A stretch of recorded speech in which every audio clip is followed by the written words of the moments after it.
This reading is from Whispers from Eternity by Paramhansa Yogananda. This is entitled, I Demand to Return Home.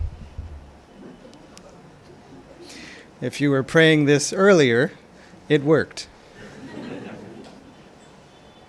Impediments beware, flee my path, I am homeward bound. Through the long corridors of time, stumbling often into pits of error, then lifted out by thy unseen hand, I have walked painfully.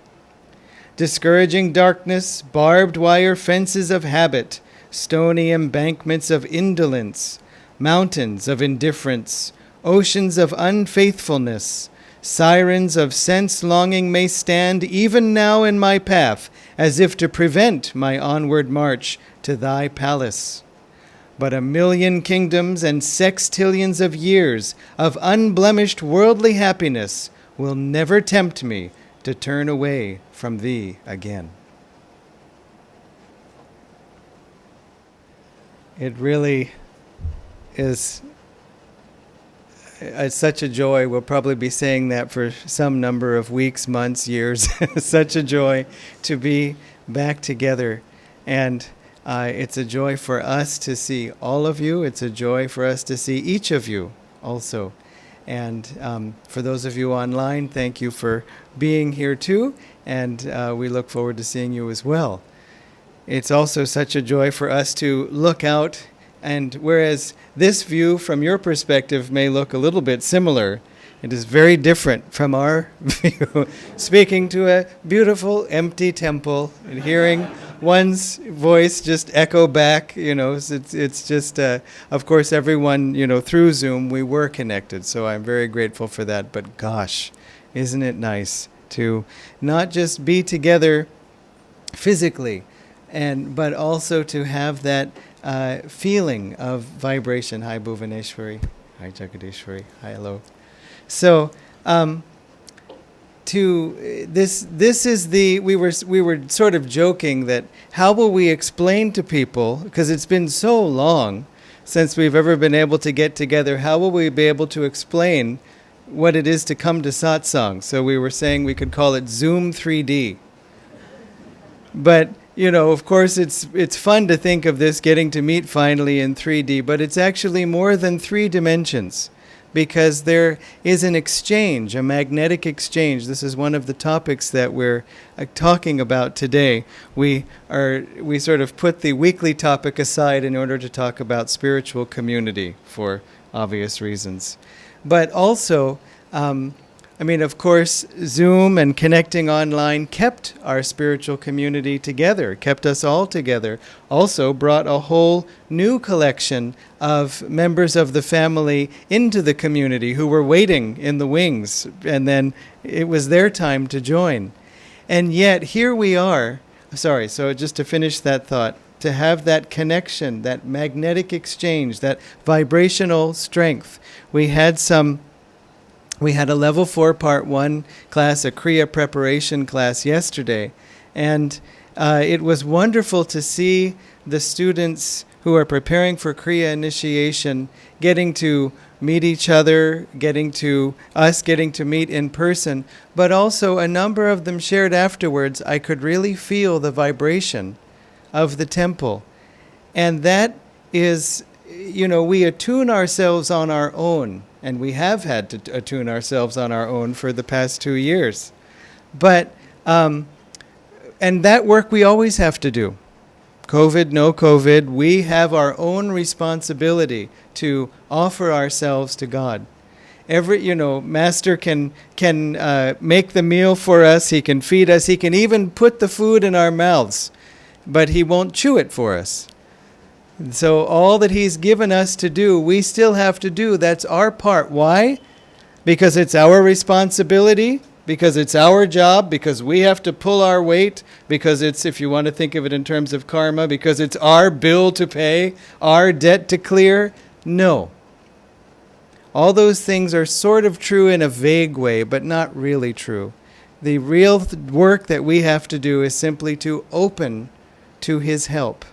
You see? Just as a child is fed by the parents, clothed by the parents, cared for by the parents, and the child has that expectation that here I am and you do it. I'm busy playing. But then, because ever since I've been here, you've been here, you seem to be the one who always gives. And so then we grow up, then we become parents, and oh boy, we see the other side of the equation there. But when we have a master, because he's been with us even before birth, probably, definitely. And certainly, just as Babaji said to Lahiri Mahashaya, I saw the magic wand of your karma touched you and you disappeared, but I chased you like a mother until you were reborn. And when they first met, he talked all about how he was ever watching his disciple until it was time for them to meet. And Master, when he related that story in a talk, there's an audio recording of it, he said, such a love, what a love. Can you imagine his master? Babaji said, I kept your utensils clean for 33 years. His little bowl and his little mat in the cave where they met. So, Master is ever, even jealously watching us, in the sense of, wanting to be with us and protecting us from everything. We may not be aware at first of his presence, or to put it differently, we become more and more aware as we deepen in our meditation and as we spend time together, because Master also comes to us through one another. Someone can just say, some quote from Autobiography of a Yogi, and it touches us, or someone can just smile. And to see another disciple, another Kriyaban, smiling, because sometimes when we look around, just pick a random part of the day, on a random day of the week, we may look around and not see smiles in every direction. We may say, I'm going to meditate, and instead of, oh, wonderful, I'll come join you, let's do Kriya, you might receive a different response sometimes. But you will get that response here, because this is your spiritual home. Of course, many of you have been coming for some time, before all this, if you have. But this anticipation and this sense of reunion, and also those of you who have come later, and this is your first time, that feeling of, I would like to be with everybody. I would like to get a chance to reunite for the first time. In other words, unite, but reunite, really.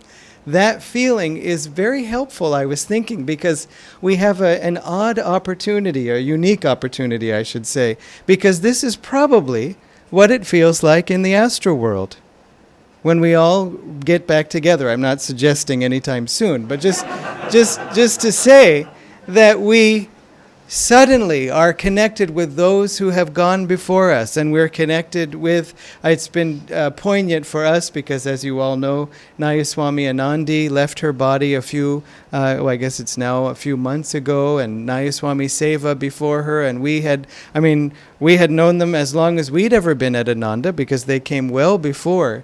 And that sense of separation, and then that sense of being able to reunite and have that connection again, is something we sort of hear about theoretically. That Master said that when there is a funeral on earth, there is a celebration in the astral world because of this reunion. And he said when there is a birth on earth, everyone says, oh, wonderful, congratulations, and all this, but there is a funeral in the astral world, because for a time that person has gone, and then they'll be back. So we can hear it, but this is a little bit of a taste of it, because this we feel, this we know. And even more so will it be a reunion of us with the masters. Yoganandaji promised. He said that to those who hang on to the end of life, I or one of the other masters will be there to usher them into God's kingdom. And so we can sort of say, oh, okay, and understand that abstractly. But again, we have a little bit of a taste of it, because when in our lives have we been prevented from being together? Never. I mean, maybe somebody has a cold or something, and so they can't come for a day. But for 2 years? I mean, we said March whatever it was, 21st or whatever, this is the last satsang, we're going to close for 2 weeks. And 2 weeks became 2 years. And we just had no idea. And so, and we didn't know how long it would take. And after the first year, my gosh, it was longer than we ever expected. So take the opportunity to drink in this feeling, because again, it makes it real for you when we think of reuniting with Master, because it won't be sort of, hello, sir, I am Chandrasekhar and so on. It won't be that at all. It'll be just like this connection. And so that gives us that sense of spiritual community, of union, gives us that motivation in our own work, in our own sadhana, in our own devotion. They really work together. Also, as we grow, we add our magnetism and energy to the community, to the family, and vice versa. We get energized by each other. But again, it's Master coming to us through one another, as well as, of course, directly. But we've had plenty of alone, plenty of directly. And this is really been the missing ingredient, this aspect of being together. So really identify with that, because even now, as wonderful as it is, still it's just the beginning, and so we're all, getting used to it again. And we will stay open as a center as long as we can. And hopefully it's forever. But in case there is a fourth wave, or, the epsilon variant starts coming, or the theta variant, or whatever it's called, then we may have to go back underground for a little bit, and then we'll come out as soon as we can. We figured that right after the third wave was the best time, because we've never had a third wave and then a fourth wave right after it. If we did, it would be the third wave. It would be the same wave. And what we have seen is after the second wave, which was terrible, then people still, after a time, we had Deepavali, and that was huge mixing of energy of people, and everybody was fine. And even now we had the elections right after, and everybody was fine. So it seems that when the virus is not in the mood, then it's okay. So let's really, again, I was going to make hay while the sun shines, as the farmer's saying in English, and there must be some, equivalent sort of, make idlis while you can. So let's really be together and take advantage, because we don't know, And so, but we do know that the way is clear right now. I hope we're not in 2 weeks suddenly celebrating together in the astral world. That would have been a mistake. But anyway, I'm joking. So the other thing then to remember is that because this has been missing, again, one of the students was saying yesterday that it's hard for me, and this is something that devotees share all the time. It's hard for me because in my typical environment, I feel somewhat apart. I feel somewhat alienated because people don't share my beliefs, my interest in sadhana. Some people even mock it, or they're just so enthusiastic about all these worldly things as them in themselves, as goals in themselves. There's nothing wrong with physical possessions, objects, and so on. Master said, just make sure they don't possess you. What makes something worldly is not the fact that it's materially existing. It's that our energy and desire and primary focus goes in that direction. And why is it worldly in the sense of unhelpful? It's just because it doesn't bring happiness. It's not about pure, impure, right or wrong. It just doesn't work. And sometimes people only find that out at the end of life, after having fulfilled every desire and found still, I am not happy. Sometimes not even for a reason, like, yes, I got all this wealth, but then I got ill. Okay, you can say, fine, there's always something wrong. But a friend of mine found that, who came to Ananda, she said before, I had perfect house, perfect marriage, perfect job, everything perfect, and then I just sat down in the house and cried. Because it wasn't enough. Something was still in my heart that needed filling. And all of these things that I thought would do it. When I finally got them, they were nice, and she still had those things. But it wasn't enough. And that's what we all learn sooner or later. And then we say, okay, if that doesn't do it, what does do it? Because there has to be something. I know this joy that I seek in my heart has to be somewhere. And so where? And so we continue our search. And of course, by the time we're disciples, Kriya Yogis, focused on the path, we know where it is, and we're following this particular way to God. There are many ways to God, and all the ways to God, of course, are valid. And we have found our particular way, and then are walking the path. So remember then that today, and whether in person or online, today you have had this sense of, I look around the room and I do see a bunch of other meditators. I do see people who think spending an hour and a half a day by myself working on clearing out my spine is the smartest thing you can do. I mean, 108 Kriyas can free you of a whole lifetime of karma, theoretically, or give you, to put it another way, to give you the progress you would attain in a perfect lifetime, not a lifetime, because a lifetime, let's face it, has ups and downs, but a perfect lifetime. That's what Master says in Autobiography of a Yogi, that 1 Kriya is equal to 1 year of proper spiritual living. The whole year, 365 days. It's a lot. Rather do 1 Kriya and hope for the best. So that's, because otherwise, what else? What if we don't? And I don't mean it as a threat, but what's the alternative? In ora.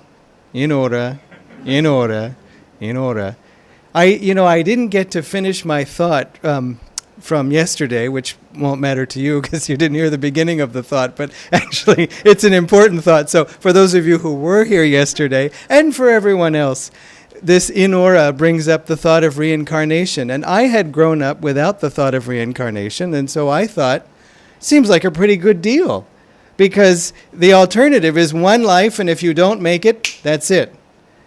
And so, is that what we see in our lives even? That a child, for example, learning to walk, we all get together and we say, ready, go. And one step, one trip, and they fall. That's it. Sorry, you can't walk anymore. Bring in the wheelchair.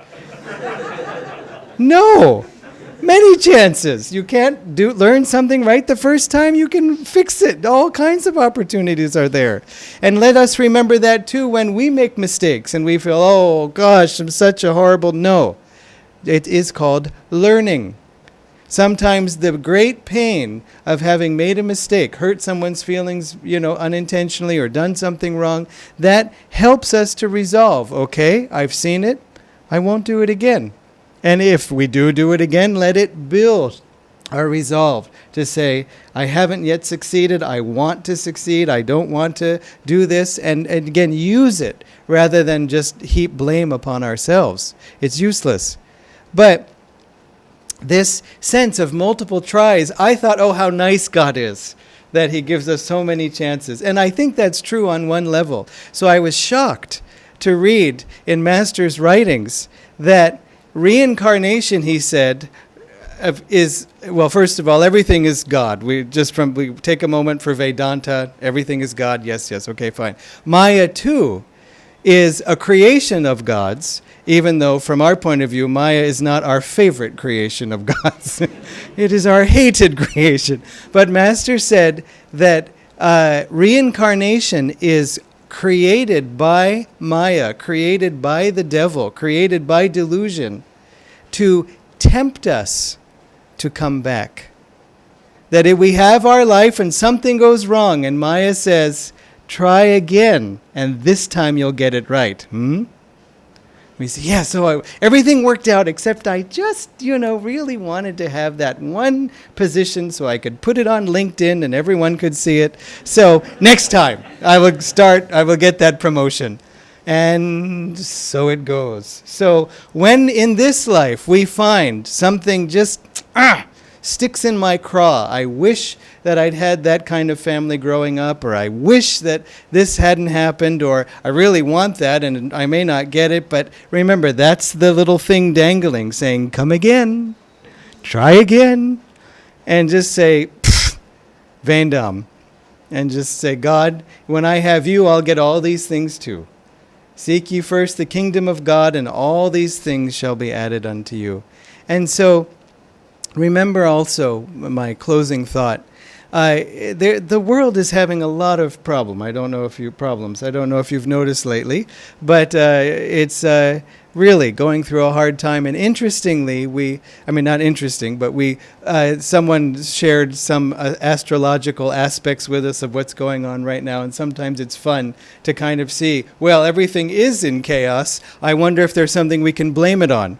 And so that can be very helpful on a personal level, rather than, for example, having an argument with someone saying, well, okay, the energy wants to go towards argument. It wants to go towards conflict. So let me resist the force that is pulling me to say, I'm just going to say one thing, just one thing. Because that is taking the pin out of the grenade. It's a small thing. It's not a small thing, because there's this amplifying power. It can be helpful for us, for example, because there's also miscommunication. That's evident even in war. It's so interesting. Master said that in the higher yugas, war at the end of Treta Yuga, not even the beginning of Treta Yuga. Treta Yuga is the next yuga, coming soon. Well, not soon, but only at the end of it does war finally disappear from Earth, and only because people can communicate telepathically, and there is no more danger of misunderstanding. Isn't that amazing? That war comes from misunderstanding. And sometimes it's even been very literally spelled out when people have met, countries have met, the leaders have met after a war. And they're able to talk, and they find out that, this happened, for example, with the U.S. and Vietnam. When the leaders sat down afterwards, the U.S. said, we were just coming to help. Anyway, I won't go into that. And Vietnam said, we didn't see it as that. We saw you as one more foreign invader, and we were going to fight to defend our land. And it's like, could you have had this conversation earlier? But that's what it is. Miscommunication gets amplified. So maybe it will be helpful for us if we're talking and somebody is reacting to what we're saying, and we say, they're taking it wrong. It can be helpful to think, I'm taking it wrong. Rather than trying to figure, no, that's not what I was saying. What I was saying, you just listen. I am taking it wrong. Even if there is something, I don't have to get upset about it. Let me go with that, and then maybe there'll be a time later when we can say it again. Once the person is, sometimes people, they just want you to listen to them first. And once you do, then they're more receptive because they got it out. Maybe no one listens to them in their lives. So then you listen, and then helps them to relax and feel cared for. And then you can maybe say something if you need to. But that maybe I'm taking it wrong, who cares? Just to let it go, and then just rest in the spirit, rest in the self, not get too caught up in anything. And you can always say, well, eventually this thing is going to settle down. Supposedly April's a little better, who knows? But I will say, for whatever we want to say about astrology or attention in the world, look, we are all here today. So God is more than any planet. The Guru is the greatest of all planets, not just Guru, but Guru. And we have 5. So to really feel that God can sail you through anything, and if it isn't more evident than now, how long did we wait for this day? And it has come. So thank you all for being here. Now Dharmini will